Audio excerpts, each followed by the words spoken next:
Барлықтарыңызға салам, сендермен бірге болмеңдер. Бүгінгі мен видеома қош келдіңдер. Видеоның тақырыбында көріп тұрғандардай, бүгін мен фама дамытатын сондай бастадым. Бүгінгі видеода мен фамаға кішігірім обзор көрсететін боламын.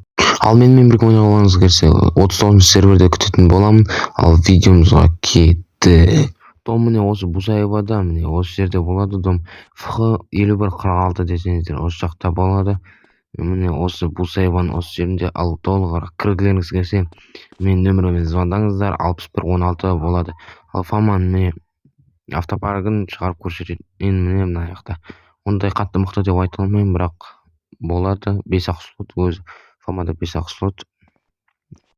Менікі қуып қалды, міне сондықтан басынан кірдім. Міне автопаркта Volvo, Акула, М5 E39, Nissan GT-R ма, сосын X7 сериясы. Ондай қатты мықты деп айта алмаймын. Спорт, сток, сондайлар. Осы фамаға кіретін болсаңыздар, мен сіздердің бәріңізді күтетін боламын. Видеоны лайк басып, комментарий жазуды ұмытпаймыз. Давайте.